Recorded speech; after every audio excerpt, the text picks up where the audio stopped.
Hello, everybody. Hello, everybody. I hope you're enjoying yourselves. I hope you try the focaccia before it runs out. So we're going to start with the talks for this event. I invite you to take a place on the seats. Come on. So we can start with the second part of this event, which is the presentations from people involved and giving you context about this exhibition.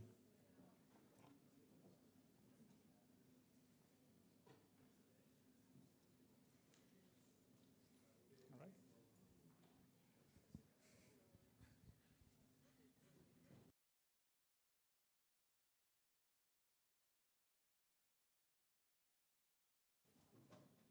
Okay, hello. So a little bit of housekeeping before we start. The idea now is to run 3 presentations that we have prepared, explaining what is the context of the project.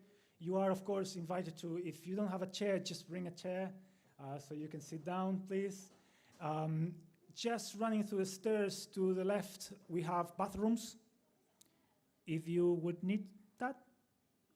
And after the presentations, of course, we have some time for you to, if you haven't visited the Immersive exhibition, that would be also an occasion for you to do so if you haven't, right? So it's a nice one to have the context first and then going to the exhibition, or the other way around, going to the exhibition and then having the context, right? Good, so the presentations we have, I'm going to start with giving you a bit of a context of this project, explain a bit of what is the development of it, when is the starting point.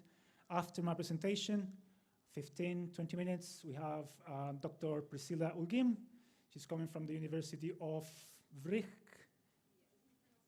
It's not well pronounced, but yeah, she's the main collaborator, like co-researcher with me on this project. Priscilla is going to give you the archaeological context of this, and is going to talk about archaeogaming, which is this very exciting mix between archaeology and gaming technologies. And then for the last presentation, we have Professor Erik Champion. Erik is hiding there on the last bit. And Professor Erik Champion is going to talk about XR and heritage futures. I give of context of where this lies. I'm very happy we have a mix of an audience. We have staff, we have people coming from different projects, people from industry, master students. So yes, welcome all. And if you, after the presentations or between the presentations, you are very invited to have some more coffee. And I think I hid some more focaccia to cut for you, right? Okay, so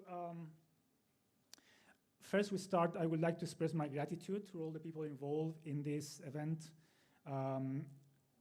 First of all, I would like to extend my sincere thanks to all the people who work very hard to make this exhibition possible. Often we tend to overlook how hard work we have to put for these sorts of exhibits. I guess it's the whole point of it, right? If you notice that things, there's hard work there, probably we commit some mistakes. So thank you very much to the technical team, to the production team, to the research team involved in this project. It's a long list. We have everybody mentioned there in the entrance. So I'm not going to go through everybody, but thank you. A big thank you to everybody. I also would like to welcome, of course, and thank you to our guest speakers, Professor Erik Champion, coming all the way from the University of South Australia to this event, and Priscilla Ulgim from Brussels. So, yeah, I would like to introduce myself very quickly. My name is Juan Hiriart. I am a lecturer here at the University of Salford. My research focuses on the intersections between gaming, immersive technology, history, heritage, and education. That's participating in conferences how I met Erik and how I met Priscilla, and we started like talking about this and other collaborations. Prior to relocating to the UK, I've been in this university for 8 years now, and in the UK for about 15 years. But prior to that, I'm coming from Chile. In Chile, I have the opportunity to work with indigenous communities there. In this slide, I'm showcasing some of the projects I've been involved in the last time. including games about the Mapuche people from southern Chile, Anglo-Saxons, that's a bit different, but I can consider that indigenous from Britain, maybe, and also some games about the Napoleonic Wars. Also, I think Erik is going to mention, we are publishing a book with Erik Champion, professor, about Assassin's Creed. It's just coming out in December, and I know that Erik is going to mention that already. So just a little bit of advertising on our last publication. So to start this, Latin America is a very rich tapestry of indigenous and non-indigenous identities. This incredible diversity is something that should be celebrated, of course, but unfortunately it's not been the case. Throughout history and across, I think, the continent, this is an experience that is very similar in Brazil, in Chile, and other Latin American countries.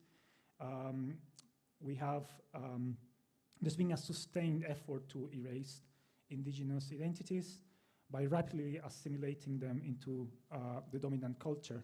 So as a result of this process, some indigenous groups have become extinct. They're no longer with us anymore. And there is also a sustained fight currently going on still with indigenous people to be recognized and to preserve their history, their language, their myth, and their traditions.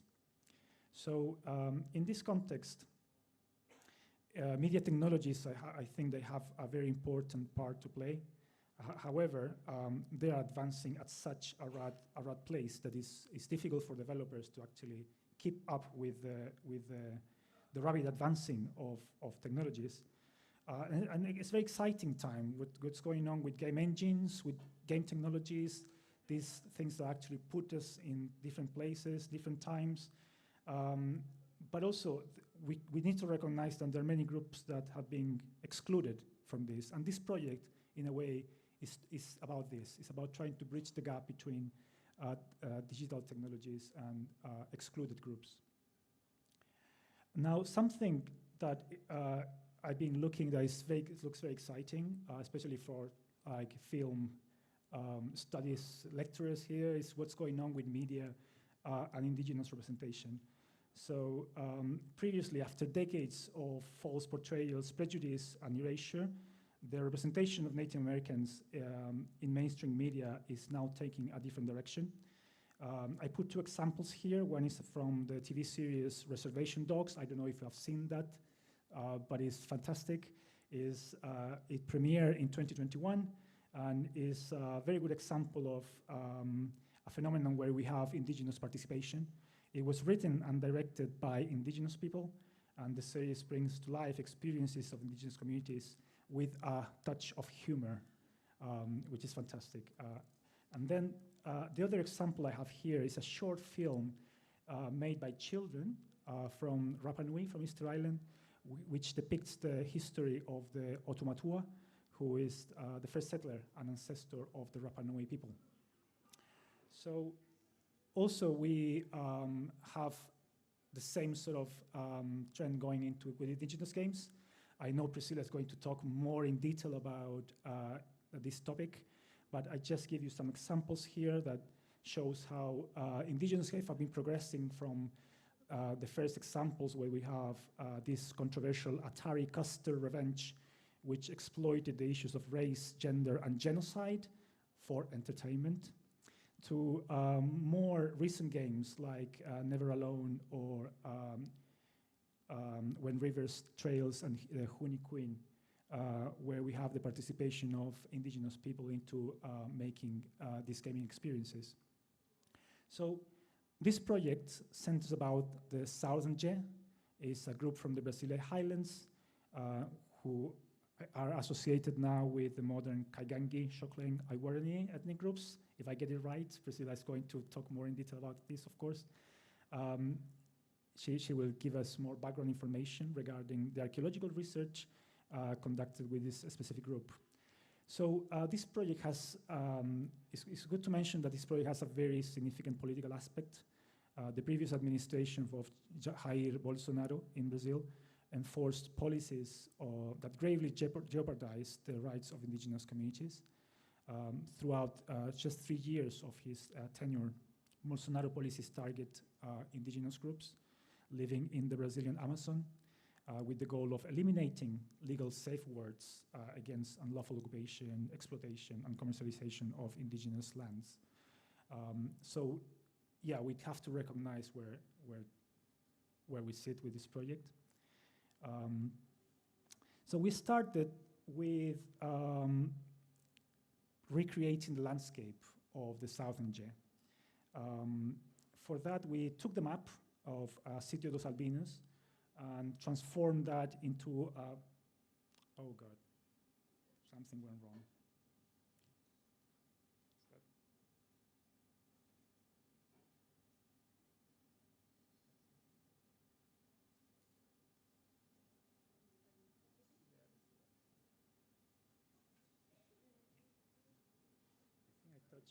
I might have touched this cable here. Let's give it a...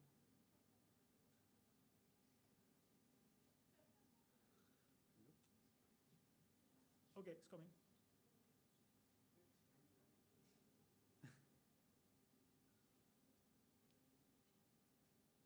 Is it coming? 2 seconds. Is that a sign that is...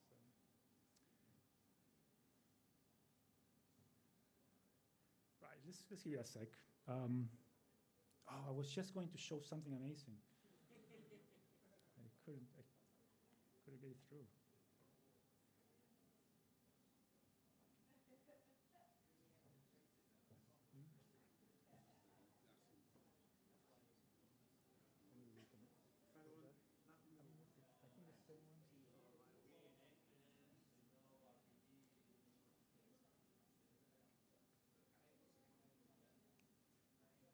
Okay.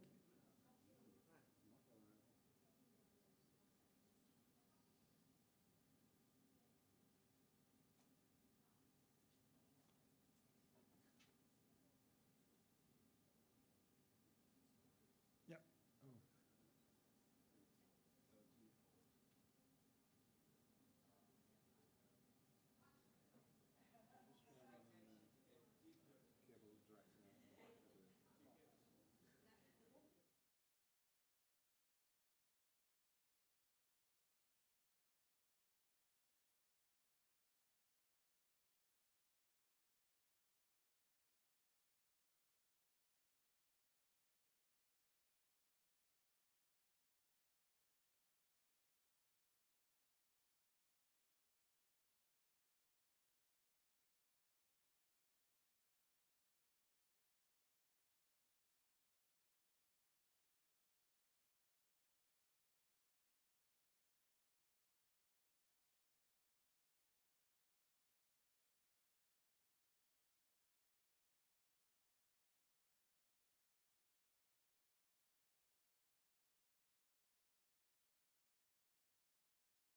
Yeah, so let's not touch this.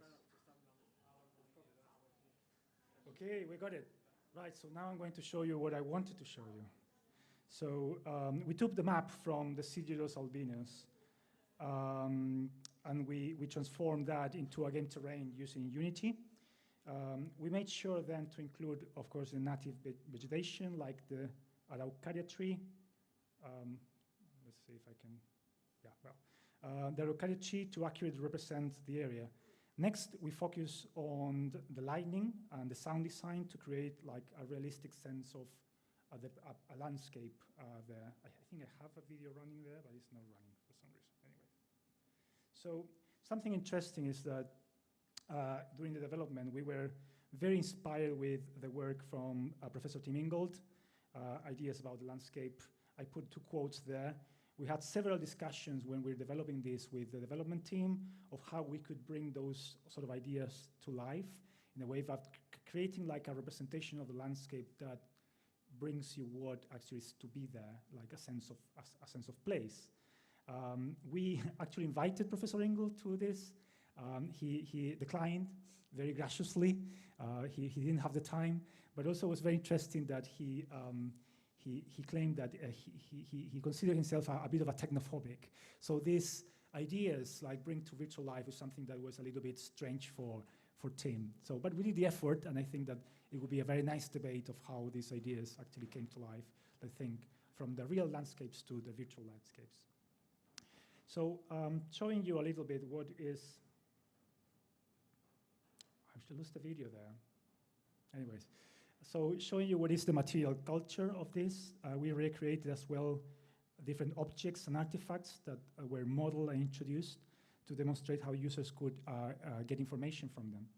So something that we didn't do, it's not visible here, I don't have the video running for some reason, but you can see in the exhibition that we didn't follow a realistic aesthetic. We actually painted all the textures and everything, and with that, what we wanted to do was to bring a sense that this is an interpreted world. It's not something that is accurate as we can take from a real space. Yeah, so if I can, the video doesn't work for some reason.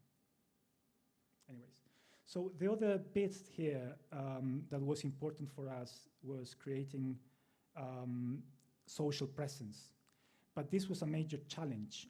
Our goal was to convey the feeling of people inhabiting the environment, reconstructing their physicality and behaviors as accurately as possible. To achieve this, we got information from historical pictures to create a J character. This character was animated using motion capture techniques. We have a great motion capture lab now at Salford that we use for that. And also we scripted the AI to make the characters being alive in the environment. This part actually is quite preliminary at this stage, but we are happy we can see the characters moving around and doing things. But we can make it a lot more sophisticated with everything that is going on with AI nowadays. Now, while I was adding the characters to the environment, I started having a terrible feeling, right? I couldn't shake this feeling that by doing this mixed reality environment, and when you put life-size characters in them, it felt too real and reminded me immediately of the human zoos that were very popular in 19th century, and I think Priscilla also have some experiences with this topic. It just felt wrong, right? Now, it felt wrong. It didn't feel wrong in the screen. It didn't feel wrong when we were playing as a game, because we're used to have characters in games that we can move, interact with. But when we have the characters in that environment with the HoloLens, where they look so life-size, even though they were very iconic, they weren't completely humans, but by having them life-size in the HoloLens, it changed completely the perception. So I remove all of them from the presentation. You're not going to see them, but I think that this is the kind of an example of the sort of conversations or discussions that only happen when you make these representations part on an environment like this. When you're coming out of the screen, coming out of the computer, and you use immersive technologies to create environments that trigger other type of debates. So yeah, we'll leave that here. So I was just going to go very quickly on showing you how was the development of this immersive exhibition. We worked with all the technical team. The idea came from that sketch. That sketch was, right, we have a game environment. How we can put the environment in the dev lab we have there. For that, we use 4 projectors. The projectors are coming from a game engine. The game engine is networked with a computer that creates from the engine 2 interfaces. One interface is the projection on the walls that you see coming from the engine. And we also have an interface that is this interactive screen. Now, the interactive screen, we tried to find some sort of metaphor for what that could be. So we found that the idea of the campfire sort of symbolized, it was a point of encounter for people to come. It's just some interesting sort of narratives that could come from a campfire when we developed this project further. And to interact with the environment, we did a little campfire, right, that you can move around.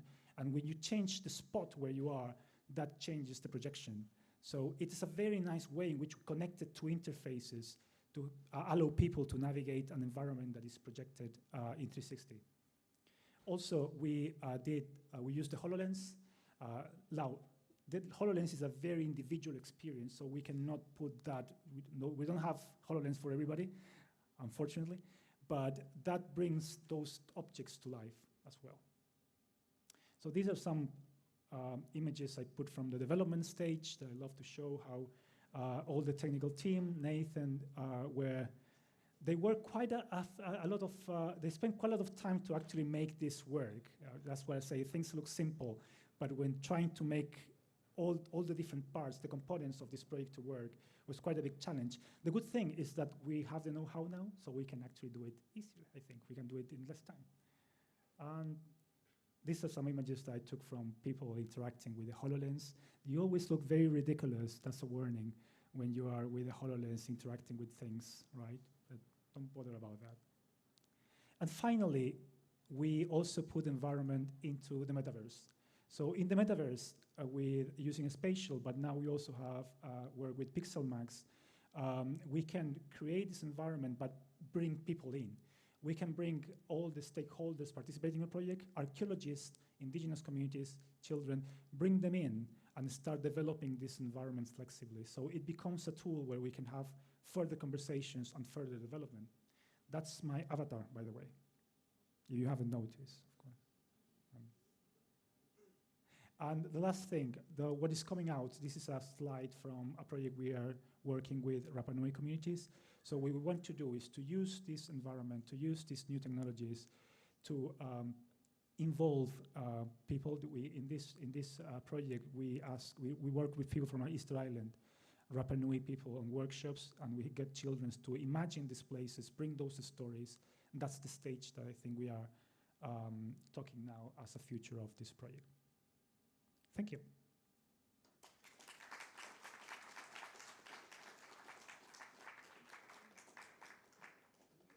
And now we have Dr. Priscilla Olgin.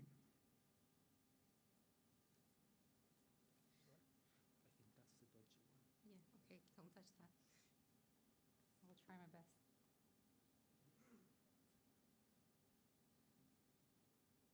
So I'll just get my notes out. Can you hear me? Okay, great. So, no? Yeah, always happens to me. So good afternoon, everyone. My name is Priscilla Ging. I am a Brazilian archaeologist and also the Brazilian representative for the day. Thank you. And I'm also the PI for the Collaborative Paths to the Highlands, which is the project that we're going to talk about today, that works in the intersection of indigenous knowledge and digital archaeology in the southern Brazil. So just to give you a bit of context, as an archaeologist, I dig sites. And this has been the purpose of my life, my master's and my PhD for the last 70 years of working in the south of Brazil in different cultures, and the southern is among of them. So what we're looking here today is the so-called pit houses, which are pretty much work of engineering that was made by the Southern people, ancestrals, that lived through the modern legacy of the Laclano Choclen and Kaigangi, which are the modern representatives of this group. So we're looking at this very nice landscape, and I can guarantee to you, if you want to go to Brazil Highlands, it's a place that you might look for. So what is my job here today? I will be speaking slightly a bit more because I'm representing as well the Brazilian part. But I wanted to give a bit of context about our challenge and be a bit of a voice of reflection to you that are interested in games and in digital media. So my work here today with you is invite you to go into this journey with me of reflecting about things, right? So sorry for those that were at CAA, Erik might have been seeing this before. Indigenous people and traditional knowledge in Brazil are facing a horrific situation due to the increase of genocide, ethnical cleansing, environmental devastation, and an alarming number of public health emergencies. More recently, we have crises that have been associated with invasion, illegal invasion of ancestral lands, famine and COVID among the indigenous land. So let's embark today in this journey to the Brazilian highlands to reflect on this power imbalances, right? Because we are here in the UK, and it's nice to remember that. The political uses and interpretation of the digital heritage in the global south, the importance of the protagonism and the potential for small steps and small changes to empower indigenous communities and indigenous narratives. So today I will explore a bit and I will advocate for the concept of collaborative archaeogaming. Archaeogaming is a very new and a recent development field in archaeology, has around a decade of existence, and I'm proposing here to you today a concept that I'm alongside my Brazilian teams and the Salford team now, is called collaborative archaeogaming. So what is that, right? It's an approach that we believe has the potential to build worlds, because we're reproducing worlds, but it's not just that, it's a way more than that. Worlds that are fun, but is also fair, and they can foster capabilities and build capabilities so that historical, marginalized, and vulnerable societies that we work with or are part of. In my case, I'm a descendant, but I'm not from the active community, and it's a very good reminder of the difference. Have in terms of the importance of they make informed decisions on how digital archaeology can be used to their specific demands and benefit. So why are we doing this? Why a game, right? Our research focuses on the lifeways of the Sadanger. What you're going to see through that exhibition is a bit of the rituals as well, which is cremated rituals that happen in there. This is a cemetery of cremation. This is very much a Stonehenge of South America, because it's the most important site for cremation happening over there in the whole South America. And just a geographic reminder of how Brazil it's located in terms of map. It goes from, if you think, Paris to Nile in Africa. So this is an extension of what we're talking about, 50% of South America. So what we're doing there is trying to understand the Sadanger pathways of life and death through the application of archaeological methods and digital archaeology. However, as we can see now from this initial discussion, the game there has never been fair, and we want to commit here to the colonial approach in digital archaeology. And we wanted to think about equality, and we need to start to discuss this by thinking on empowerment in digital spaces and media.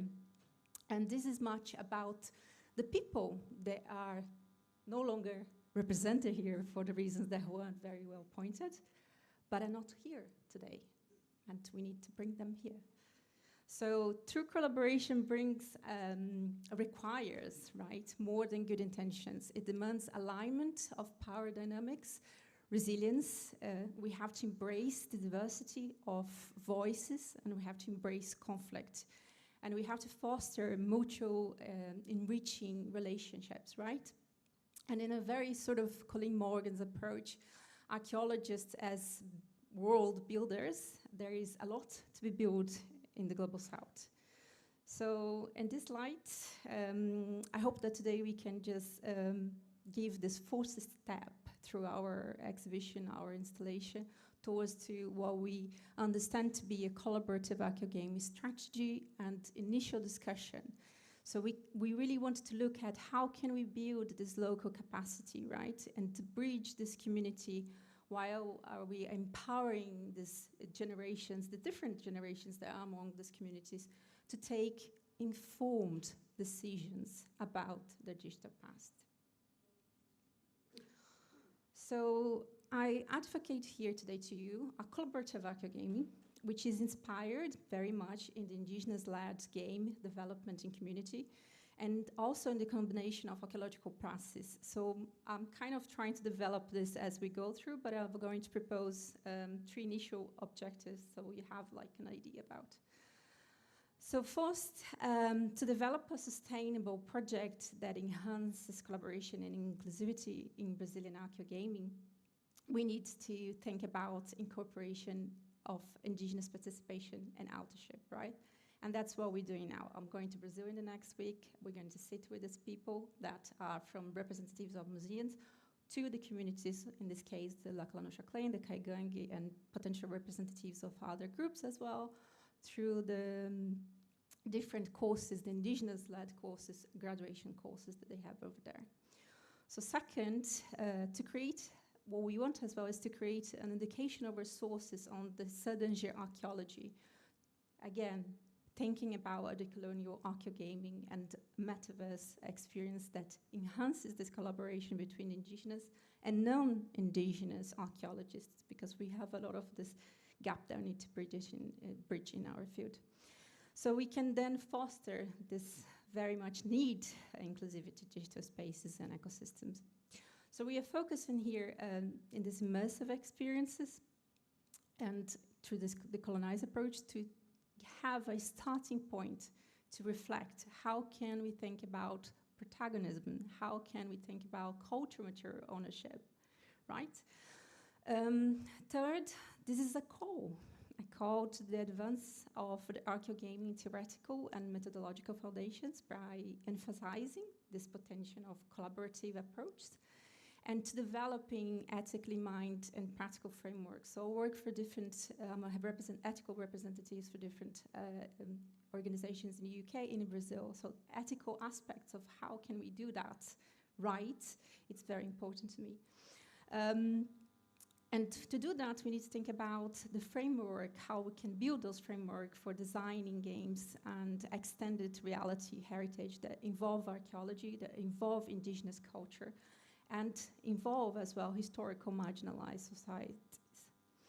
So today I will discuss just the third objective and share a few initial efforts to address this, right? So for those that are not familiar, what are archaeogaming in a very summarized crash course? Zimmerman defined them as machines of inputs and outputs that are inhabited, manipulated, and explored. The immersive digital environments, right, that connect players to the diverse historical context, shaping future engagement in archaeology. So we kind of developing, as I say, is a very recent field. So archaeogames can be serious or applied games designed for purpose beyond entertainment. They engage players by leveraging the motivational power of games, right? And but most importantly, recognizing humans as playful beings and who can learn and can grow to this process of playing, right? So historically, games feature archaeological elements, promoted stereotypes, right? We have some examples there have been mentioned. And we have also a new world two-piece that is not figured here that's also in the same line. So in contrast, archaeogaming focus on building experiences and bridges based on archaeological knowledge, right? So we have like currently, and I think this might be very important to hear, a lack, an ethical lack into reflections of our design processes, how we're doing this, right? And we might inadvertently perpetuate this colonialism of stereotype, this colonialist approach because of that. And we can very easily misrepresent indigenous knowledge and values, because our values are quite different from indigenous and marginalized communities. And also we need to think how these representations, how this indigenous knowledge and indigenous data can be politically explored, especially for us in Brazil, especially for people in South America and Global South. There are other implications that are quite important. So for me, archaeogames are about addressing these issues and implementing new ethical mind frameworks. And as archaeologists and academic, we must sort of today confront from our very comfortable spaces sitting here in the UK with in the building that has so many facilities, right? And we need to sort of think about how we can advocate for a more pluralistic and diverse approach. So in that line, we can even think about collaborative indigenous game as a term, right? To signify this different perspective of inclusivity. We also have terms that we could use as indigenous archaeogaming that could be emphasize the self-determination and the severity. However, I'm here proposing that perhaps an initial one and a good one is, let's go with collaborative archaeogaming.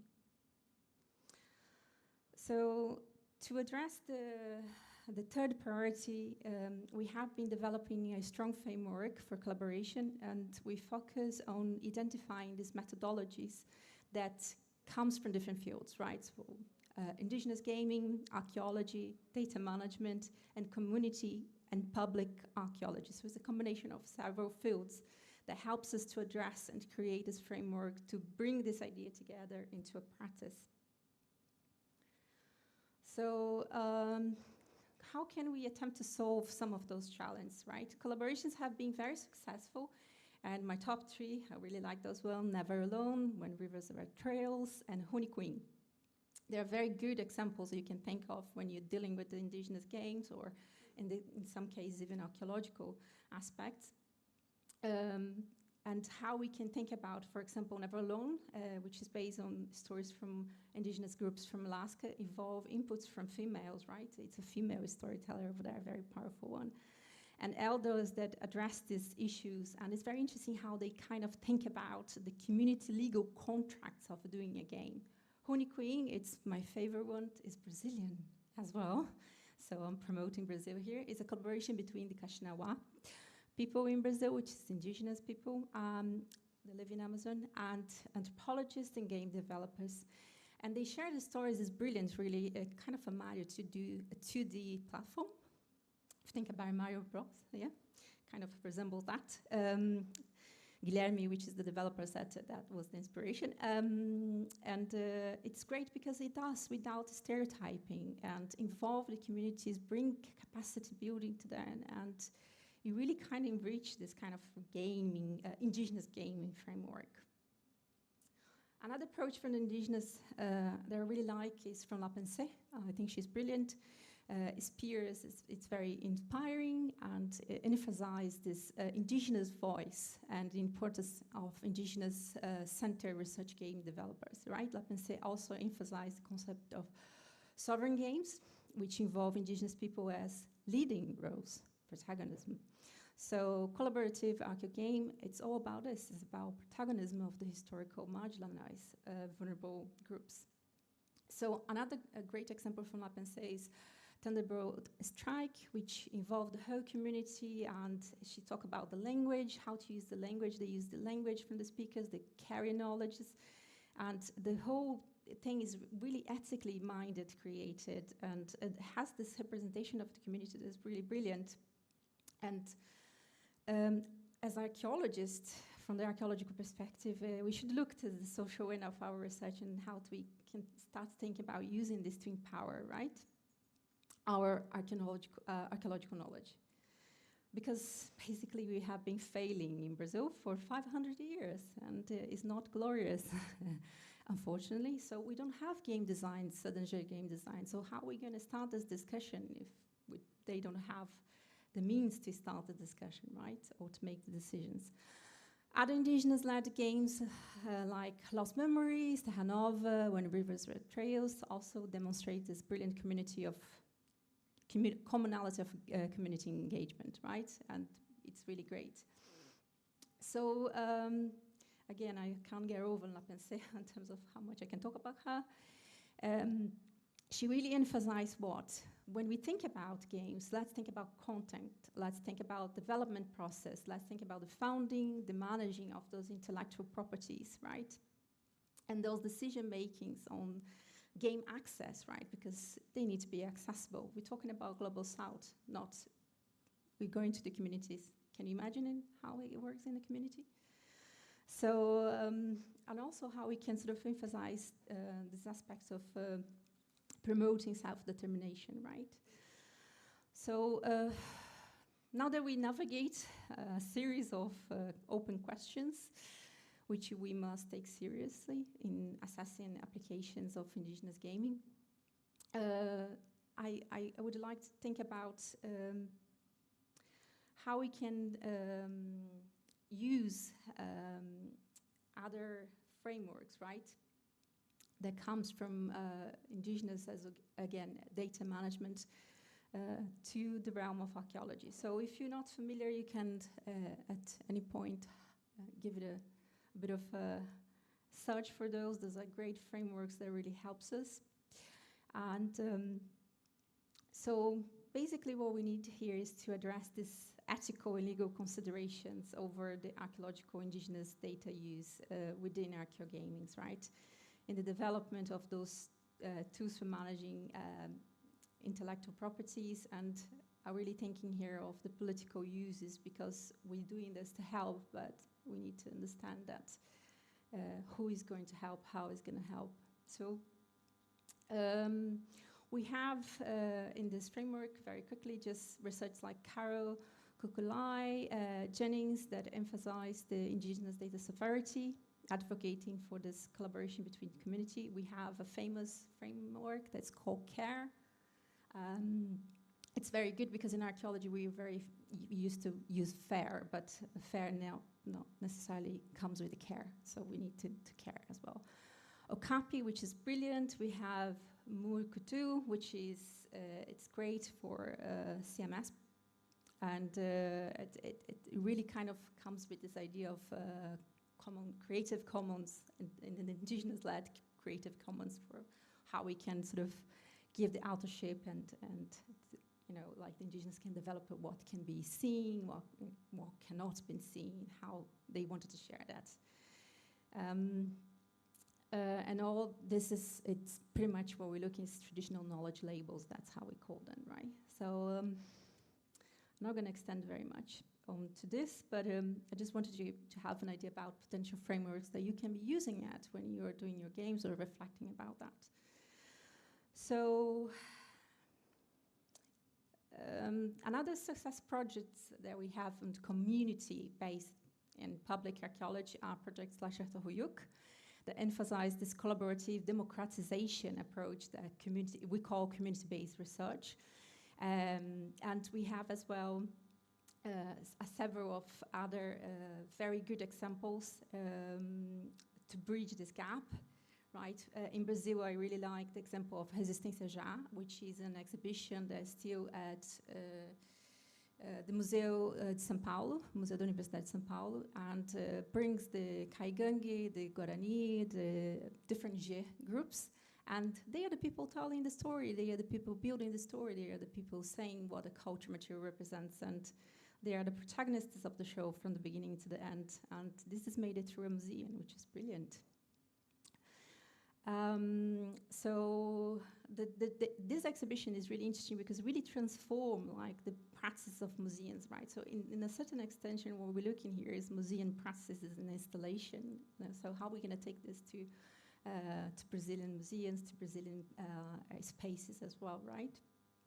To construct this.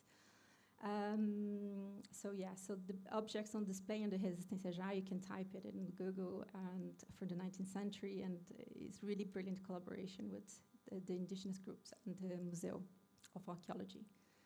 So we also have the public archaeology engagement approach, which is great, by Benache and Mochenke, that you should look at if you're ever going to do a public archaeology community involvement or archaeogaming, which again emphasized the need for to build digital capacity with collaborative projects. In summary, this is really like key learnings and challenge from archaeogaming that derivates from indigenous community, public and digital archaeology, right? And involving prioritizing this aspect of community collaboration, right? Understanding this complexity is very challenging to do with community. The time of indigenous is different from our founding in our academic world. So there's a lot of complexities in there that we need to address, and also the power imbalance, right? We need to ensure this indigenous leadership and emphasize their voices. And again, we wanted to go for the colonizing approach. And there is a lot of challenging to this because there's a lot of misrepresentation of and bias in how we do input from the lack of this diversity. And so to take care of the digital world, you need to take care of as well of the data and the digital ethics aspects of that, right? Almost there, guys. Just bear with me a few more seconds. So, so let's think of this kind of approach when we're doing that. So to conclude this assessment that we did for this framework, I believe that we need to sort of delve into this long-term impact of archaeo games, right, and the extended reality experience, because I must explain and talk about indigenous game, but we're talking about archaeology games, so there are two different things, and then we need to bear this in mind. So archaeo games serve as digital space for collaboration, and also we're going to face a lot of conflict on these spaces, and I wanted you to just leave the room remembering that you need to embrace that. Conflict is always good if you can embrace it. And we have some challenge as well. And I think the main thing here really is that we need to start to think of that, because we want to bring this sort of conveying the sense of how can we be as well supportive for the future archaeo gaming champions, right? For you guys or for the people that are in the field, how can they make the game fair, how they can be there to play as well, right? And we need to do that, always thinking about this divide, the gap and the divide. But remember, even between the indigenous communities, there is a divide. The North America can't be compared to South America in terms of their communities and their demands and the necessities they have. So, yes, I'm just going through notes to see if I forgot anything more substantial to say to you.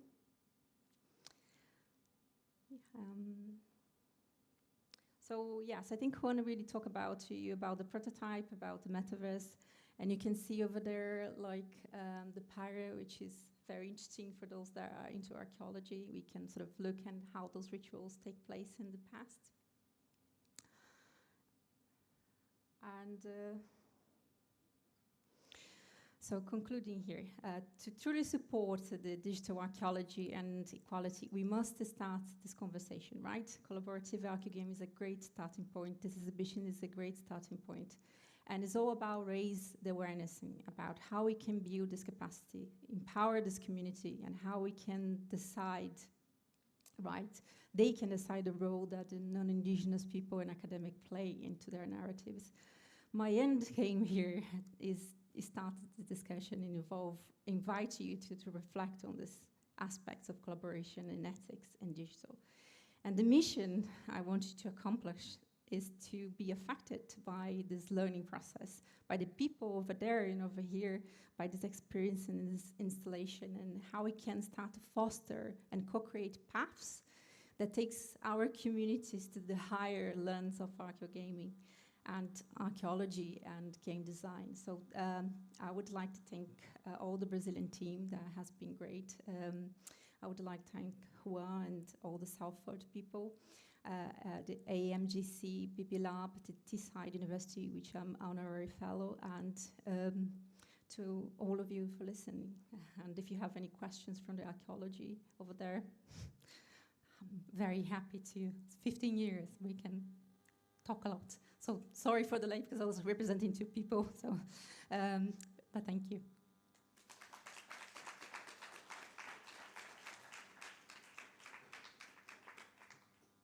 So I should say that we are leaving the questions for after the presentations. So if you have a burning question there, please have a note, and we can go back to the when we finish with the presentation. Because our next speaker is Professor Erik Champion.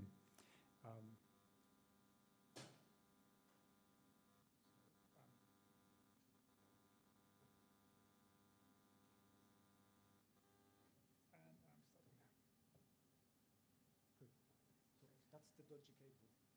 Don't touch it. Don't touch the one. Wow, a gaming interface. Yes, exactly. Excuse me, I'm getting old. I'll put some glasses on. And this thing? Yeah. Wow, it's half my vision field. Thank you, everyone, for being here. And they did something very dangerous. They allowed me to have a drink before I talked, and I've never had a drink before I talked. So I have no idea what I'm going to say. Well, I kind of do. Firstly, there is some replication of photos. So I'm going to talk briefly, not so much about Indigenous heritage, and I have not included Indigenous heritage projects. Perhaps in 20 minutes, some of the quick issues that I have with VR, AR, MR, and heritage and history and archaeogaming. One thing I'm going to suggest to you is that virtual reality, which is a theatre term from a French director many years ago, has been very vision-based. And it's very interesting looking at things that failed and succeeded and why. So with VR, AR, MR, which I'm just going to call XR, extended reality for the moment, if you look at the failures, it can be very hard to work out why they failed. And if you look at the successes, it's very hard to know why they succeeded sometimes. But in this case, we've had multi-cinema projections since actually at least 1930s. We've had the cave since 1992, but nobody has caves anymore because you don't interact with other people. On the far bottom left-hand side, many of you have seen this slide. Do you know why it's called the Sword of Damocles? Anybody? You do. You know why. Why? It looked like it was going to fall and kill someone. Yeah. So that was his PhD. He invented CAD, VR, and AR. He's a clever student. And half a New Zealander, like I am. So, and then an example which not many people know about, and it's a PhD and had a real trouble being accepted. Stuart Eves' Arduino type machine, which is smell-based AR. So I know Juan knows this project. Does anyone else know this project? So Stuart is an excavation archaeologist of the Battle of Waterloo. And the Battle of Waterloo, the French and the English fought each other with muskets. And their musket balls are different sizes. And when you're actually ramming home a ball into a musket, when you're calm, the musket ball is like this. When you're stressed, the musket ball is misshapen and ugly. So why is this relevant to this? They can go back to Waterloo and tell who was stressed. They can tell who might have actually been dominated and scared in opposition to the history books, whether they were French or they were English, because they had different sized musket balls. And so what he did was he went around and tracked all these different musket balls, the stressed ones and the calm ones, and when you walk over it with GPS, there's a fan that blows smell over you. And so you can compare it to the historical accounts to say, it looks like the English were very successful here, but no, it looks like they had left stressed musket balls behind.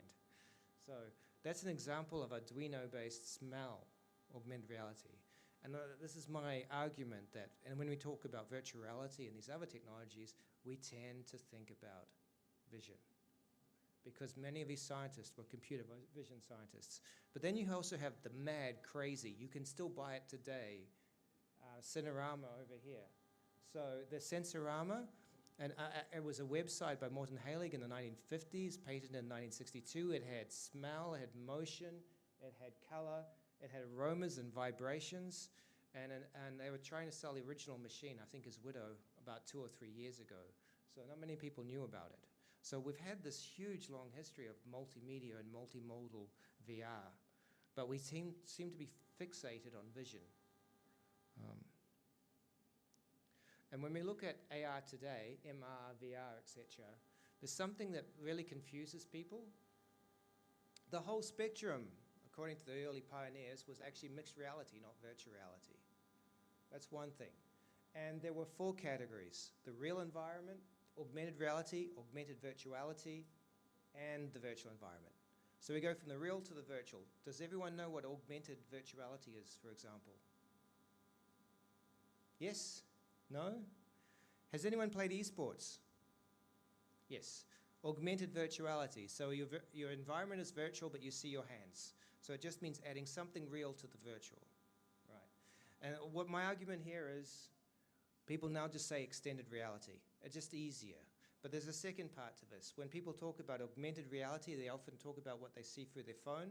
If you see up the top right-hand side, that's not augmented reality, because it's not integrated spatially into the environment. It's really layered reality. The bottom right, an augmented object, should seem to be 3D spatially in your world. So what's my argument here? It's probably just easier to say XR. And so I'm going to move very briefly, because I have, 20 minutes? 19 minutes? To say, how relevant is this to museums and the glam sector and so forth? When you go to a museum or a library, the first thing they say is, who's going to update this? Who's going to maintain this? Who's going to train the staff? Is this going to compete with our storytellers?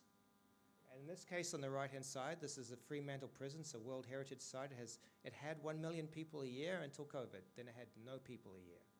And the curator wrote to me saying, we don't want mixed reality and ghost stories because we have storytellers and digital media fails, unlike today. So how do we work with these people who are experts in the field without replacing their staff and allowing technology to be updated continually and be relevant to them? Here's an example of technology. Here's an example of technology which is one of the most expensive virtual heritage projects that I know of. And I'm just going to briefly, and this is not my definition, but I'm going to say virtual heritage is VR applied to cultural heritage, including serious games, etc. This is a $3 million project by IBM and Chinese researchers. They modified a free product called Garage Games Talk to do this. $3 million US, along with a lot of scholarship. It was like a very early Second Life.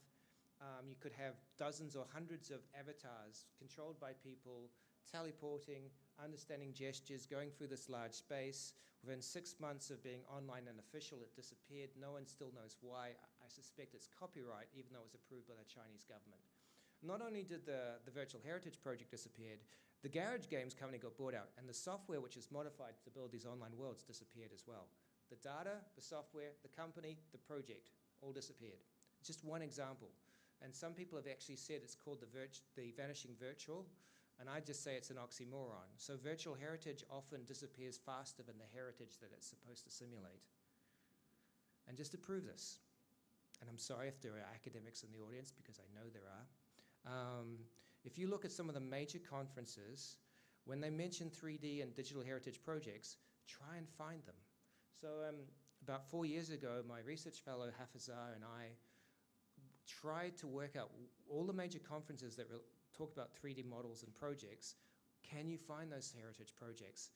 And Virtual Systems and Multimedia is one of the oldest virtual conferences in the world. It's been going for about 22 years. I think Web3D beats it. But CAA, Computer Applications in Archaeology, CEPA, which is photogrammetry, etc. Euromed, which is digital heritage run through Cyprus. Digital Heritage, which was the mother conference, and there's at least 3 or 4 of them. We went through all the papers, tried to find references to the 3D models, then tried to find the 3D models. So we're looking at conference papers between 50 and 100 to 200 papers. Almost no references to the 3D model, and almost none of those references work, or you can find. So it's a problem. And if you look at the 3D model repositories online, and I think Sketchfab is the most famous one, bought out recently, and they just got rid of their cultural heritage guy. It'd be very interesting to think, what do you do with a 3D model? How does it explain heritage? What are the features that are relevant to you? But if you talk to the portals that run 3D models for digital heritage, they say we're a presentation medium. We're not a preservation medium. And they don't actually say what are the features of the 3D model which allows you to convey the cultural significance. So that was another paper. And we realized we had a problem. So in the last 4 or 5 years, I've been working with archaeologists, architects, historians, and rather than me give them a finished product, I say, let's use paper and pens and crayon and work together, and you build an open-ended system. And you can look at gaming and say, there's a lot of money in gaming, but the problem is that people don't play it together and so forth. But that's not actually true. Yes, there's a lot of money in gaming, but no, like in Australia, this report in the last 2 years, Almost half, 48% of the gamers, for example, are female, and a huge number of people playing with their children. But we don't develop games, particularly heritage-based games, to work between these generations. So perhaps there's an opportunity there for a game in which the children can go to their generation before and add to it, build on it, and so forth. And in the last 20 years I've been working with this, it really seems to me as well that people learn more through actually designing than playing. So why not make them designers? Why not create games which are open-ended, which they can add to? So I think I'm going to run out of time, so I won't mention these other key findings, but when they did this report in Australia, they were astonished by how many people played games, how many people shared these games, how many people played multiplayer games, and so forth. And then if you look at AI, which is, let's face it, it's rather topical, many people are now talking about applying AI to heritage. And I think there's wonderful things about it. There's wonderful things about how you can make movies and 3D models and panoramas and pictures and so forth. But there's an issue. So yes, our phones, if you have an Apple phone, well, you're richer than I am, but it's a wonderful tool, and you've got LiDAR, and you can actually create 3D models which are automatically catalogued and can be put into mixed reality and so forth. But if we can integrate AI and AR and so forth, we actually have a problem, and that is an existential threat. It's become too easy to develop models and share models and not think about them. And if you don't believe me, this next picture is a little bit shocking. This is one of the world's biggest companies' view of what virtual heritage and virtual tourism will be. Can you see anything wrong with this? Can you recognize it? Can you recognize the two heritage buildings? You can, right? So it's very unfair of me to pick on this person who is actually Mark Zuckerberg, right? And this is an early image in order to sell the metaverse. But my research is often funded by very cynical quips on what was Twitter. And on the right-hand side, someone comments, it's not going to work if they don't have social VR in which people share with each other. So all this is doing, because Facebook/Meta own Oculus and have wonderful headsets. They probably have the most advanced dominating headsets in the world now for the consumer. There is something missing here. They haven't really thought about how society and culture works between and shares things, because they want to control the content, despite what they say and despite how they define the metaverse.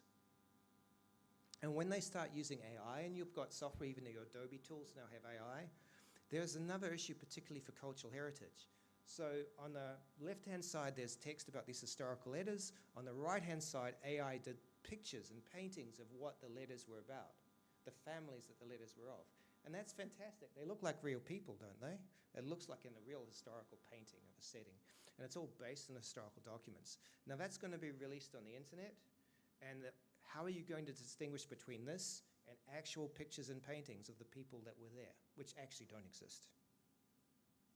So there is a problem with AI in terms of just the spread and how it's going to mix with our heritage documents. And I work in an architecture school, and the architects work with AI, and they're building a digital model, for example, of cemeteries in New York, and they're using AI to build them. In 2 years' time, you won't know the difference between the cemetery data and the AI-developed data. I'm sorry if I'm making a lot of problems. I'm going to be very positive very soon. For example, there was a project in 2015 in Leeds, and this is not digital, but they actually worked between the universities, the researchers, the museums, and the communities to say, what are the major principles we can do to say how we can work together better? And on the left-hand side, the website's still there. How can people together make decisions about heritage? They said to act, connect, reflect, to situate.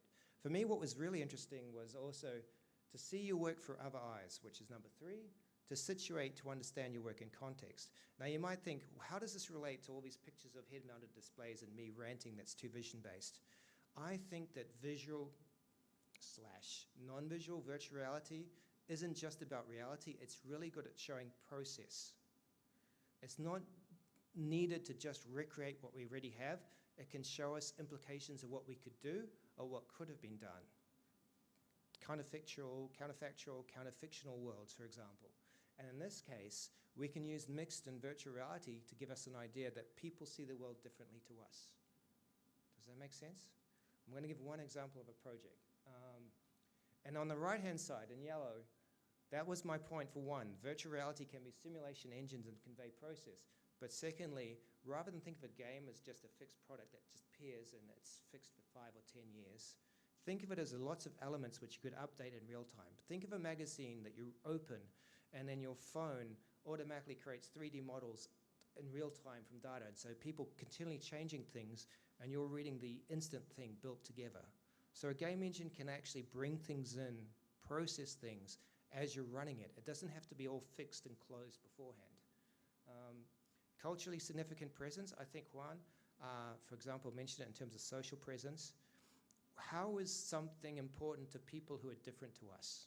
We might think they look like us, they think like us, but what if they actually perceive things differently to us? Could we use VR and MR and AR to convey that difference and to stop us being masters of a domain?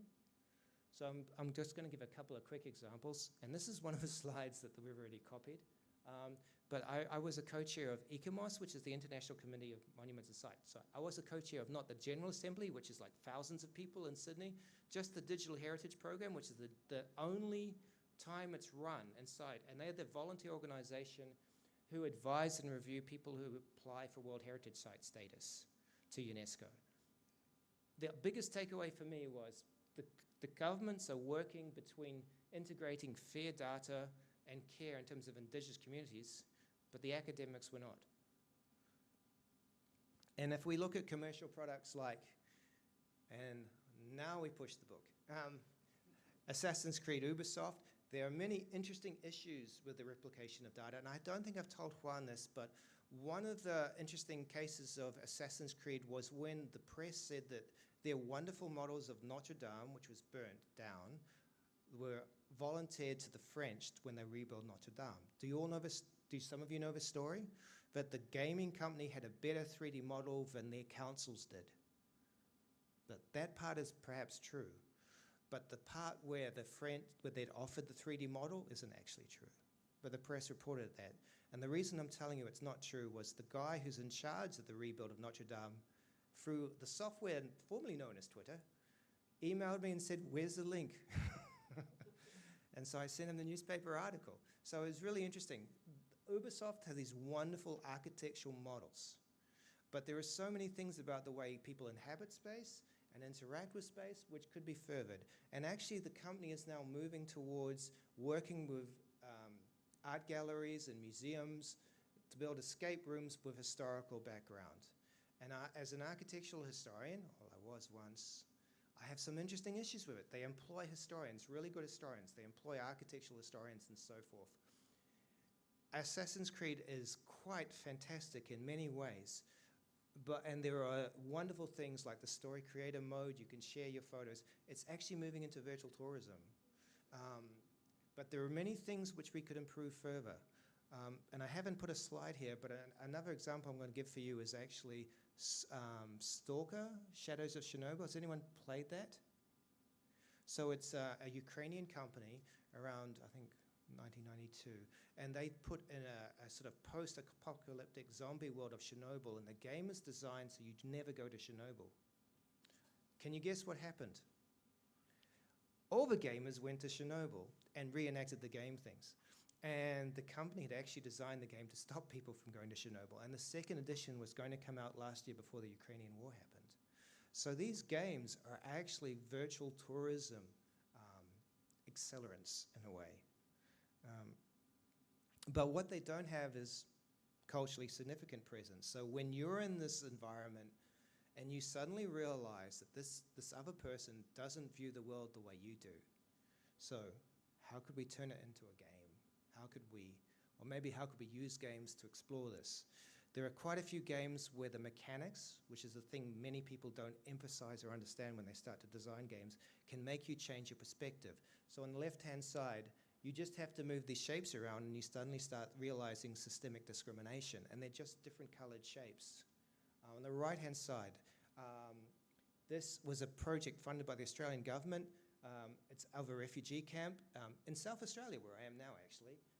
And in the first Digra conference I ever went, the site, there were about 100 people who had actually slit their throats in protest. And the game designers before were actually anonymous for about 20 years. They'd got funding as an Australian Research Council grant.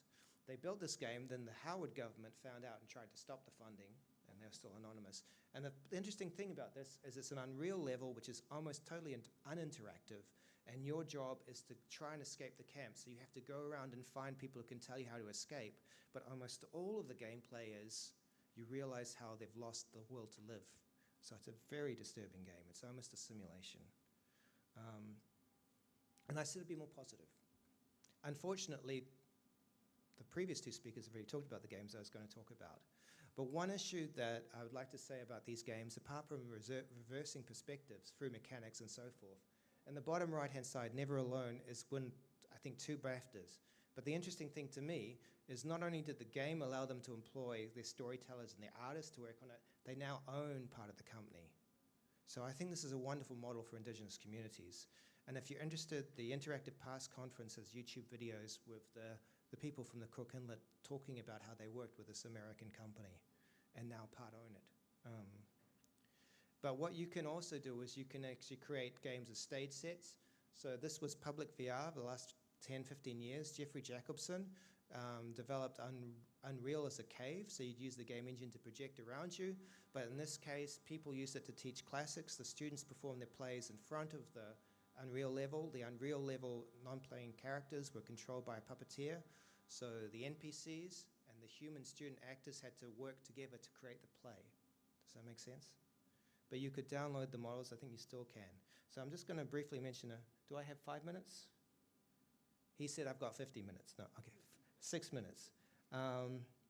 One other example, I had a master's student about 12 years ago who was a specialist in Chinese calligraphy, and he wanted to recreate the 4 great arts of Taoism in China. And we used a touch screen, the first touch screens, which are reused for cooking, actually, so you don't get the keyboards dirty. And the game was designed to give you an empathic understanding of characters, painting, calligraphy, Go, etc., but not to fully understand it. Because according to him, and the masters in traditional Chinese music, Taoism is hard even for the Chinese to read and understand.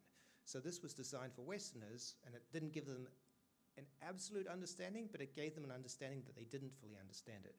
And it was all measured on empathy and indirect understanding and relationship. We also looked at ways that we could actually have, say, a Kinect camera in which the characters mirror the narrator. You don't look at the narrator, and what the characters in the game world point to, etc., moves the story along. It has 3D movies, it's got physics and so forth, and you could use this for teleconferencing. And I was going to give you an example of mixed reality. This is a recreation of a 400-year-old Dutch boat that went to Australia. And so it floats, etc., and it's got all the spice trade artifacts in it. And my PhD student at the time, Mafkara Seb, and I went to this the Volunteer Society with 2 HoloLens and suggested that we could create 3D walkable maps. So you go down into the hole, and there's cannonballs. I love cannonballs. There's cannons, etc., and the spices. And as you move these objects around, the map appears, and you can actually finish this historical journey over 400 years. But that's not the interesting thing. The interesting thing is with a HoloLens or with any mixed reality headset, rather than just add on to the virtual environment and give everyone a view of the same thing, why can't they see slightly different versions of the same thing? They share the same physical space. They can move these virtual objects around. They've got 3D sound, they've got voice control, etc. But why not make the players, or coax the players, into realizing they both see different historical or cultural viewpoints of the same thing, and they have to work together to share the overall worldview or move further apart. So I won't have time to really go through the diagram and how you could work it in with the museum, but in this is a different project, which was the oldest working steam engine in the world. So it came from Glasgow to Western Australia. It sank. They spent 30 years making the steam engine work again. The artifacts are all gathered around the Shipwrecks Gallery, which is, if you're ever in Western Australia, I greatly recommend. But using the HoloLens, you can actually try and build the virtual thing together. You can actually seize components and actually create the working virtual model and understand how all the artifacts work together. And this is perhaps a little bit less relevant to heritage or maybe more relevant. I did have an engineering student who wanted to learn about game design. I think it's going a bit crazy now. Okay, so we'll see if this movie works. So I haven't got sound on, but these two characters have different VR systems and they both control one body.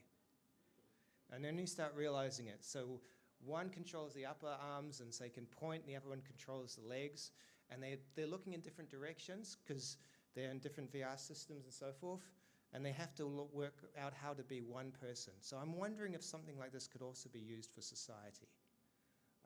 In this case, the interesting thing was one's an HTC Vive headset, and the other one is actually just a leap motion camera under a bandana, which tracks your hands. We also developed some VR kits for museum people and humanities people who don't program. And in this case, this was see if I can explain it. Each wall is a different media. When you change the media in one wall, it changes the media in all the other walls.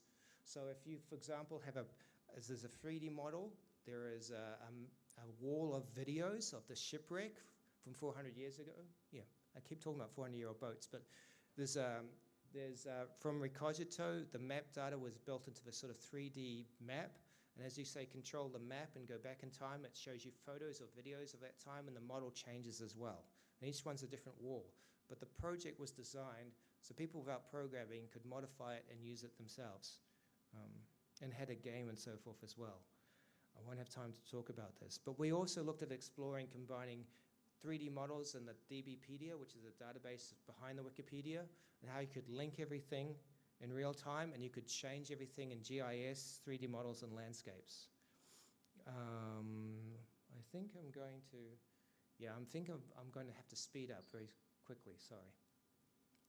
But when it comes to, say, designing games with community, and I think a lot of people are game designers here, what I try to do when I work with people who don't know program, and actually in the workshop I was in yesterday, there's one person who doesn't even play games with her children, and her children don't play games. So how do you work with these people to say there's all these different interactive options, you do not have to program, you do not have to build anything digital, but focus on the play testing and how you share the information together.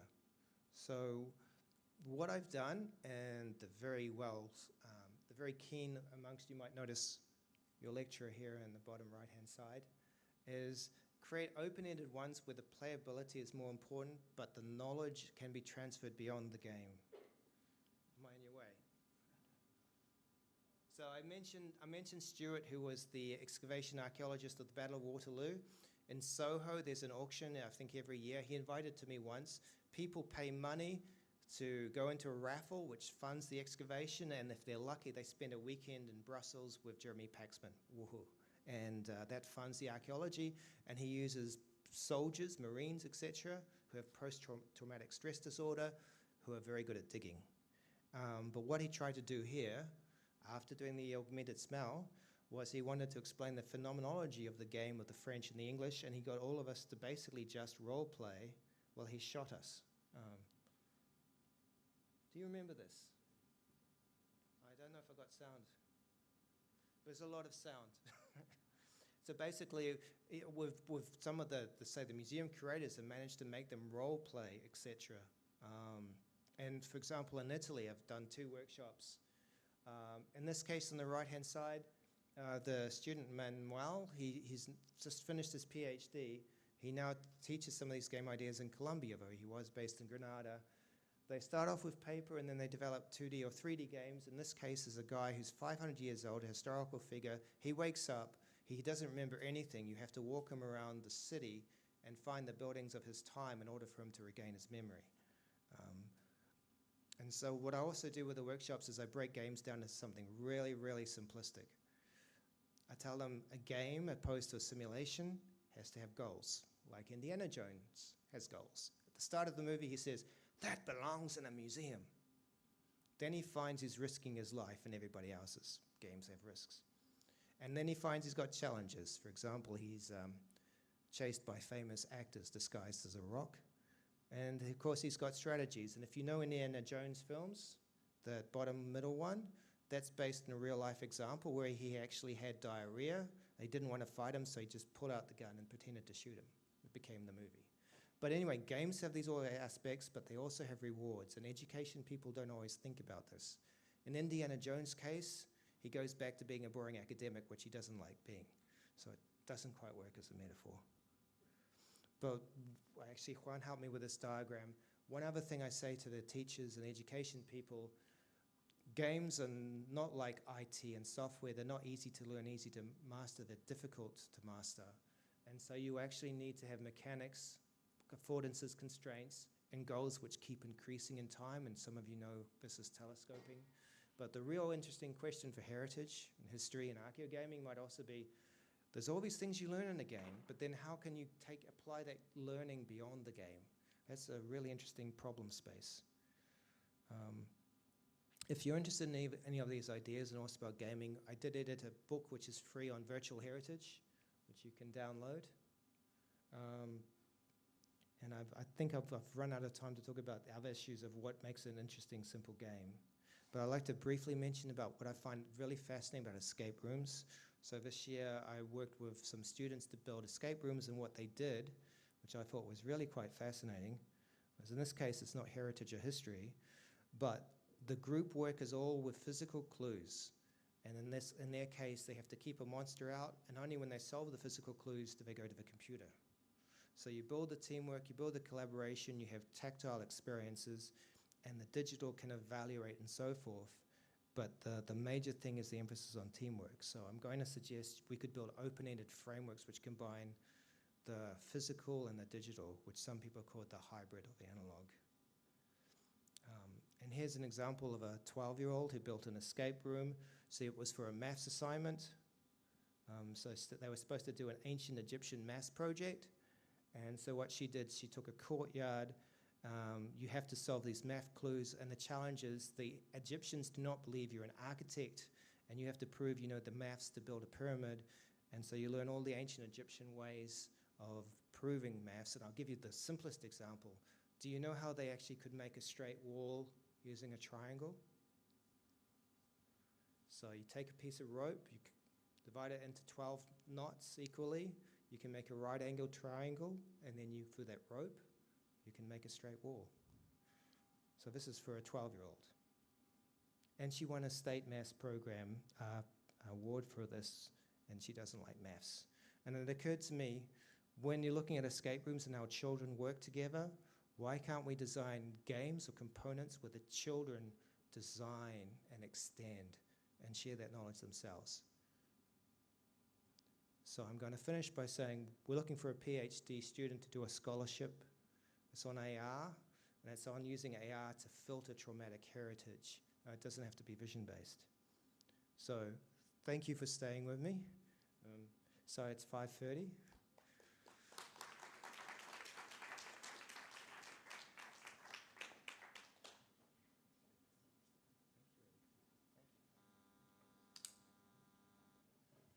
So yeah, thank you, Erik. That was great.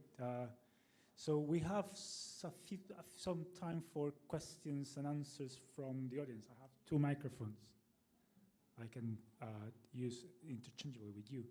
So if I ask the speakers to come in front maybe, and I can just take questions from you guys.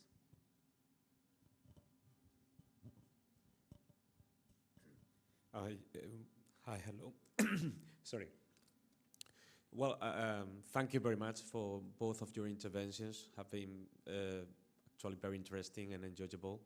I really, well, for your 3 presentations. Yeah, but especially maybe because I'm more familiar with the work of Juan, of course. So I'm quite interested in asking this to Erik. You work a lot with young people, and all these projects with different ideas, with different, topics as objects.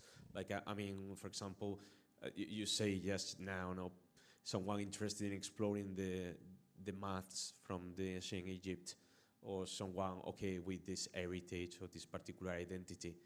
So I'm wondering sometimes, is this always that something that comes from the student? Is always their ideas? Is always their own motivation?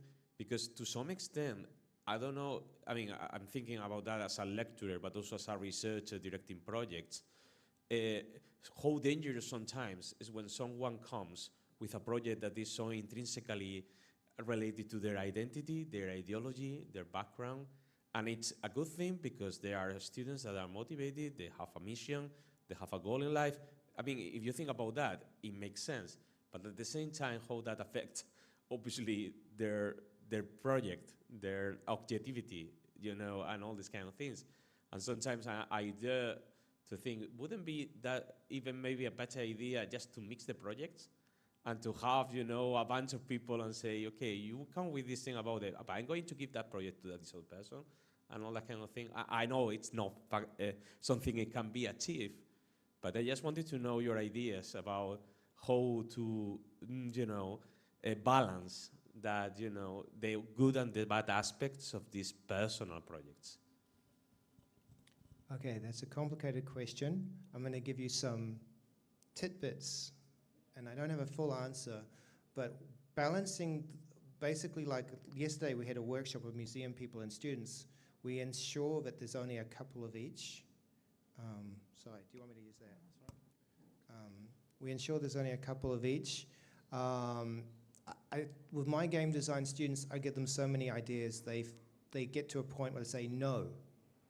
So in that case, it usually works, it doesn't always work. But can I also give an example? I don't know if this quite answers your question, but it's a Brazilian game project. Nothing to do with me. A Brazilian friend of mine, the most important Rococo church in Brazil, had major graffiti issues.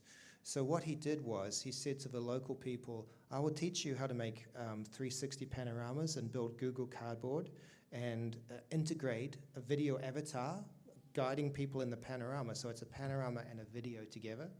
And because they learned how to do their own panoramas using their own cameras, and he gave them JavaScript so they could build a website, they spend so much time in that church, there's no graffiti, right?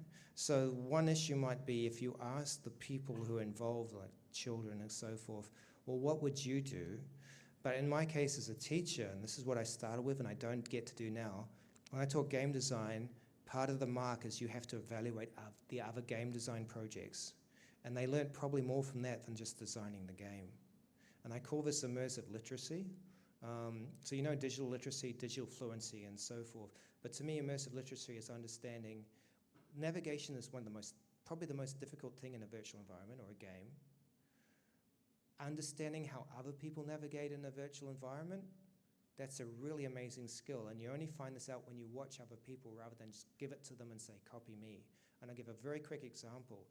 I can tell an IT person or a non-IT person by how they handle a HoloLens. So with a HoloLens, you know, if you want to move an object, you have to click your fingers right, and you can select the virtual object and move it.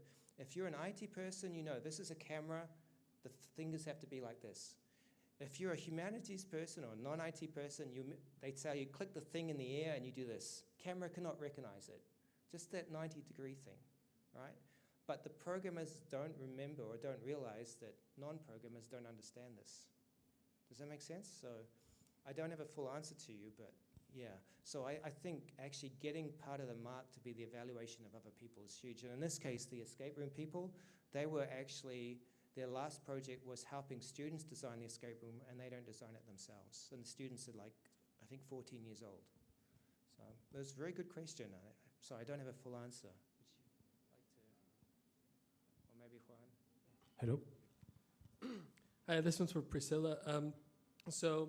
I'm wondering, in sort of like piecing together like sort of the story of the Southern Yei people and stuff like that, if there's any lessons that were learned in sort of building trust from like the current communities that are descendants from these people in order to sort of work with them and sort of make them part of the process and telling their story about this, and if there's any of those lessons that can be ported to other indigenous contexts. So I'm from Mexico, for example, so similarly to Brazil, we've got huge different amount of like indigenous communities that, so that might be any lessons that might have been learned or any barriers of entry that might sort of be useful to overcome when trying to sort of approach a project like this with different indigenous communities.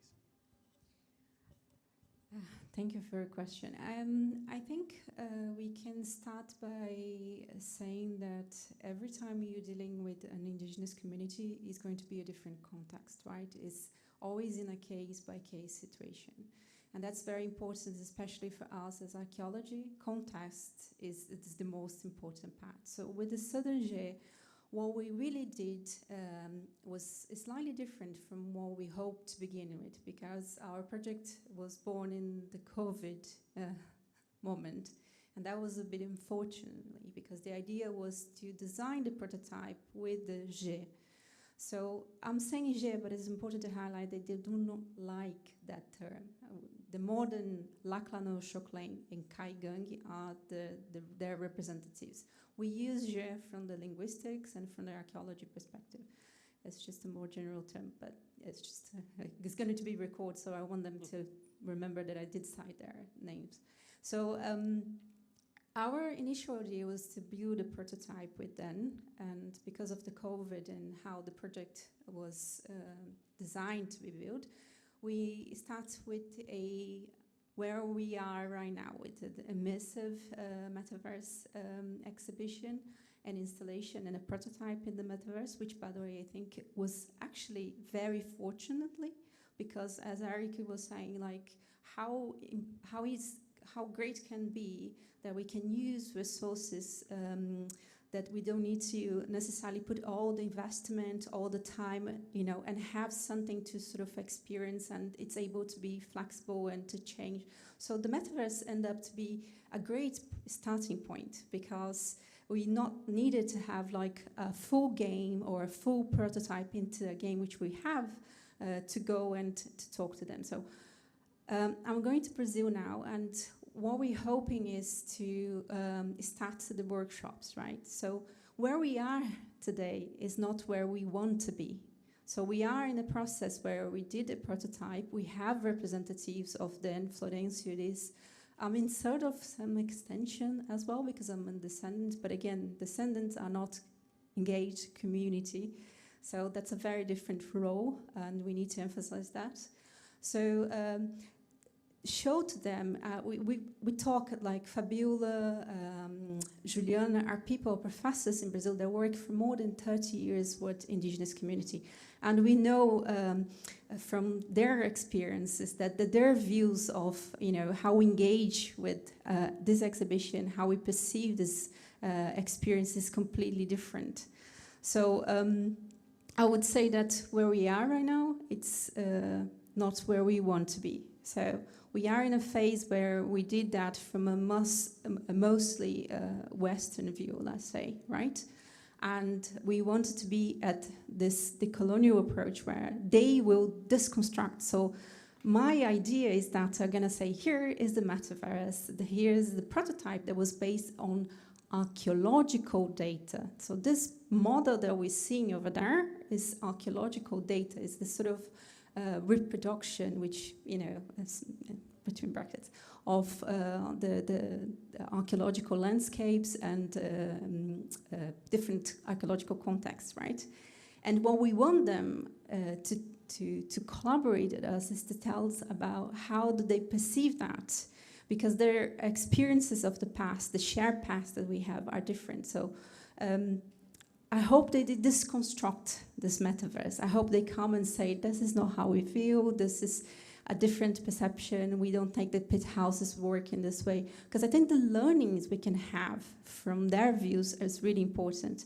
And what I really, really want to do is just start this conversation about how can we create ethically frameworks, how can we get the basics of start the discussion ethically, because this is digital, but let's just be clear about it. Digital remains data.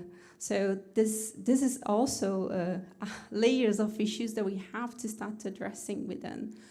So I can't give you tips yet because we did not run. We had some inputs from the indigenous representatives from, and Florence is really excited because he is going to be doing the Kaigangi translation. So we wanted to make that resource available in their language, so they can use that in the community. And then again, this is why Metaverse is also interesting, because it's accessible, it's easy to be used, rather than sometimes you have, game agents can be very heavy, or you can't run, and those communities are quite isolated.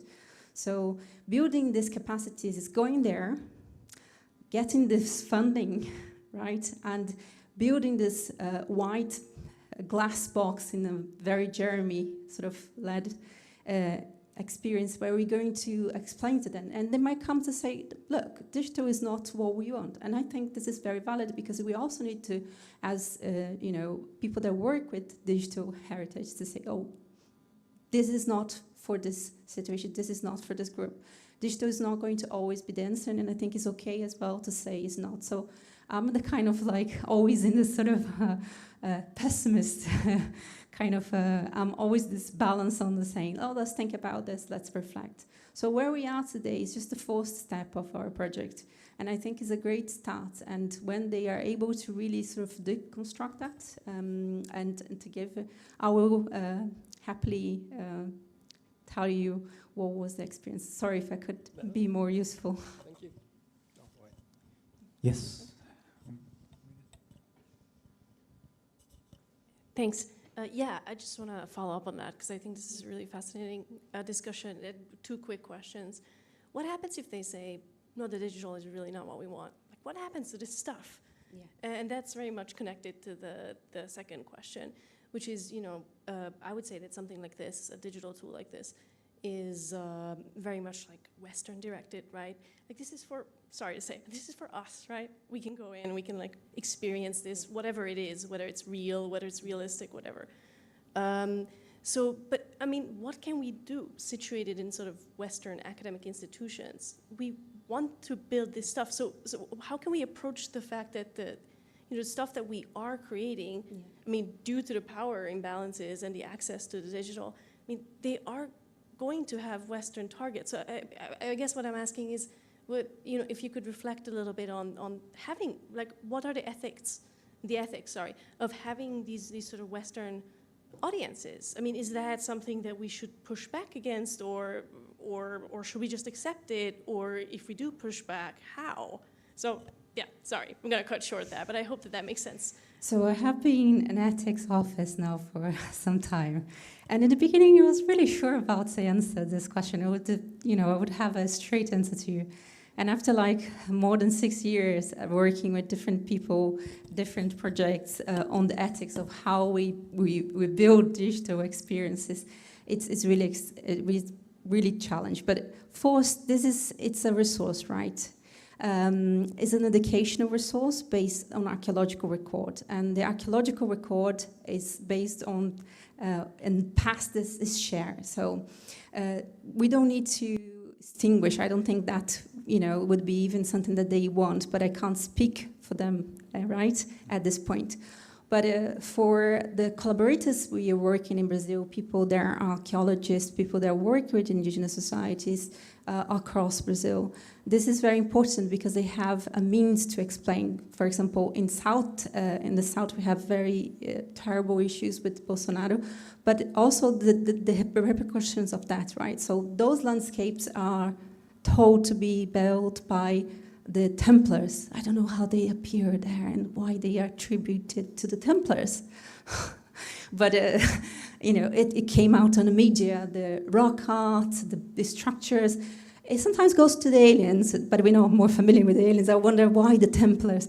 But it helps them to, at school levels, because we engage as the curriculum. This is going to be also part of curriculum of students, right? So this is also an outcome of is going to come. So not just for the purpose of start this discussion with collaborative communities, right? But also as a resource tool. So it's quite important to us to keep this. This is a very good process, and it really enables archaeologists to see a different perspective. As Juan mentioned, when we project the person, the male person, and when you see that into a different light, the sizes of things really makes you reflect about. The pit houses is things that we always saw in 2D, and the day we reconstructed into this equivalent proportions, is a massive house. You know, like you can even say that is pretty much the size of that room. And you get this idea, oh my God, that is really big, because as archaeologists, we look at it and it just is, it's very small interventions we do, and we can't really picture that, right? So really it helps us to reflect about how this was built and etc. So from the ethical side, it's very a challenge, but I think the main discussion we have, you can look at care, you can look at fair. I think Okape and those frameworks that I mentioned are a very good start. What we wanted is to bring it again in a case-by-case situation when we're going to sit with the DG and say, how do we develop this framework? I don't think we can escape, you know, the Western perspective, especially because I really think this is how we play a role here. If we want to be the colonial, this is how you be the colonial. You come, you engage with the communities that you work with, give them the protagonism and the chance to say, no, we don't want this metaverse experience. Okay, so how we do this? So they don't want to build from, let's say, a more community-based, but perhaps we can use that as a resource too. So we will talk to them to see what can be done or not, right? So from this is the moment where also we can get founding, right? If we wanted to be serious about decolonizing, I think it's a great moment we get founding from Europeans, right? To make things on the global south, to make things at, you know, places where different marginalized and vulnerable societies can have a voice that. So there are strategies to how we can build better relationships. We need to embed founding, right? The thing is, we have to go anarcho here and really rebuild the whole structure of academia, because also the founding needs to understand that the time of indigenous people, it doesn't fit in one semester.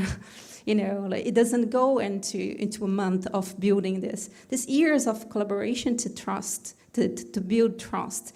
We need to be there for many years, and we're gonna have to embrace the criticism of them and how they want to portray, and we will have to sort of come to what I think it's my goal, right? This minimum baseline on how can we be more ethical to do that. But I think short answer is like, let's get founding from European. Let's change the structure of how academia think about dealing with traditional societies. And let's really give the protagonism to them, because what I see a lot in CAA, which is the conference that we have, it is a lot of Western people telling how digital is great for those communities in Asia or South America or in Africa, but they do not have any representatives or any wish to work with them or given any protagonism. They just really present in them, and that's reflects on paper, right? So publication with the people, you know, is the voice is really be reflected into that. But I don't think we can escape, but I think we can include diversity of voices in there that will make our bias less impactful. I hope that can help. Just a couple of quick other things.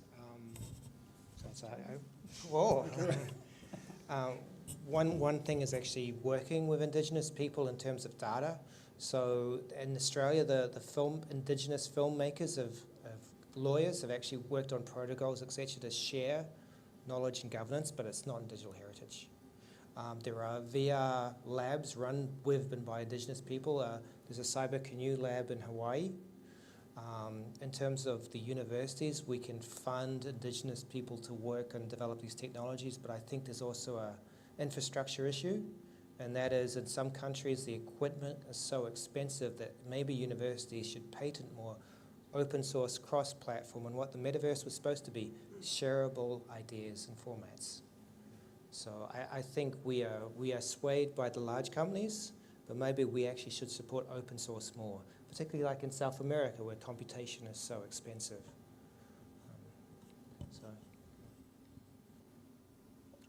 I think we have time for our last question. Is that anybody else? No? Oh, all right. Go for it. Yep. Wow, that's okay.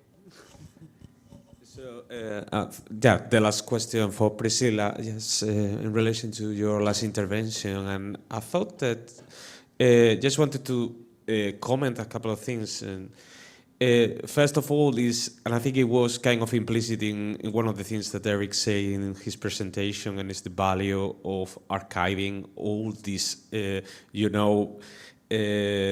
projects, and how the conversations, the engagement, it's something complex and dynamic. And that's why I think it's kind of an answer to that problem of Daniela was presenting about how to escape from a paradigm. Yeah. But, to be fair, this is the paradigm, this is the moment we live, this is the way we look at this kind of,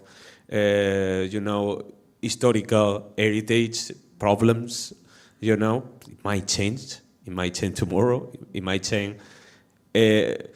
We tend to think that the way we look at colonialism now is more healthy or better or, the definitive, and we don't know.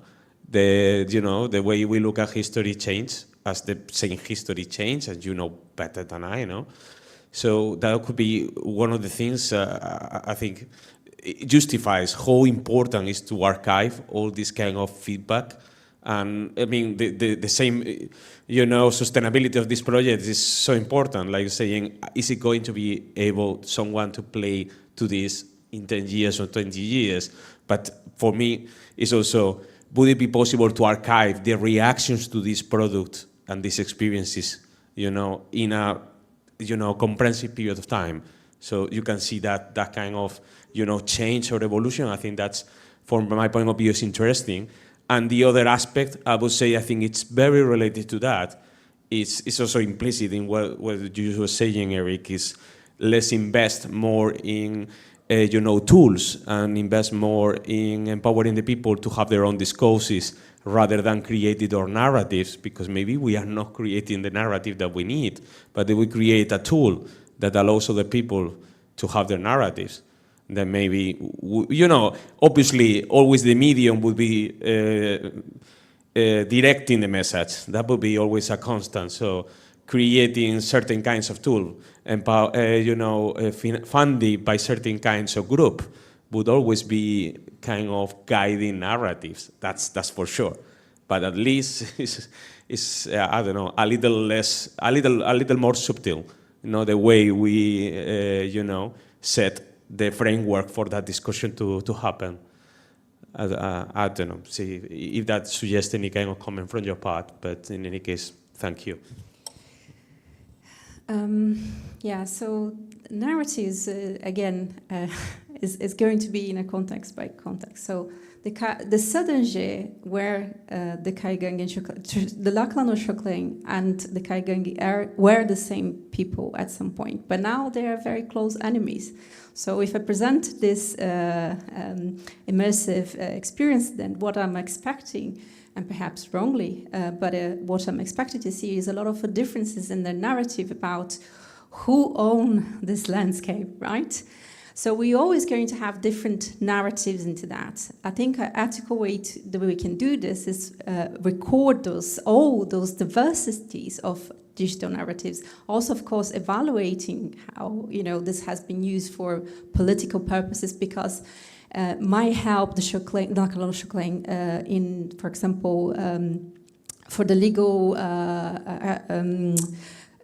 consent of the lands by the government, right? But how also can help the Kaigangi or not? So we also need to think about that the narratives that we're building in the beginning wanted to help one determined group, but might end up, being not so helpful for another one. So we need to start reflecting on those different narratives, and you can do this, like we do that in digital through what they call paradata, right? So you sort of record all those narratives and try to do the best for contextualize those landscapes and experience and narratives. And also for the data itself, for us in the archaeology, I think there is a big need for discussion for open a bit more of places of provenance, right? Because even if you are an ethical academic person, If you go for an archive or to go to a place to archive your data, you simply don't have the field of provenance, so you don't have how to acknowledge these people. So your designing of your infrastructures is not right, is not good, because, for example, when you uploading data, okay, into ADS, for example, or different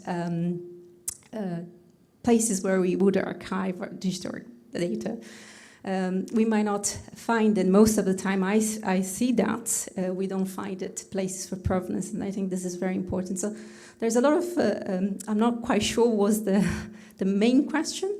I think in terms of the narratives and then places for archiving, we need to start to think about our digital infrastructure, how to think of that.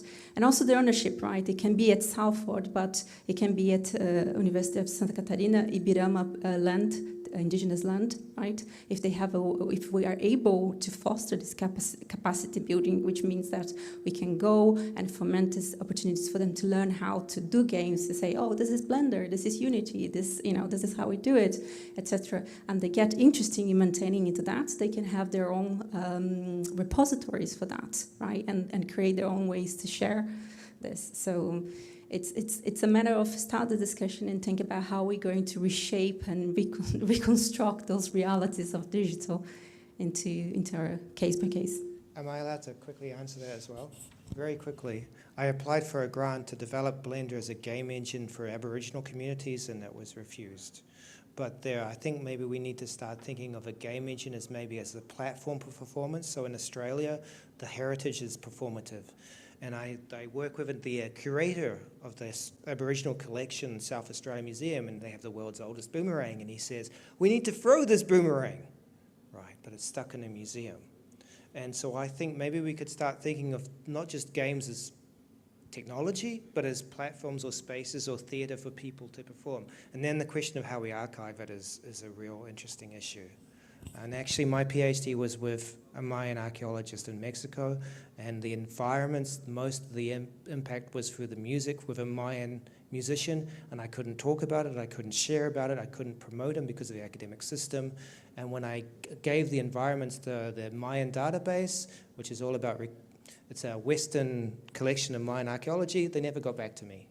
So there's a preservation issue, there's a communication issue, and we need to work out how we could promote artists and designers to work with us beyond just the Western system. I think it's a major issue. Right, well, this was a very interesting debate, and I think that with that we can give it to the end. We still have beers left, we still have some food left, so please, if you have 5 minutes, you can put everything in your pockets before you leave, I guess. And thank you very much for attending, and thank you very much for your participation.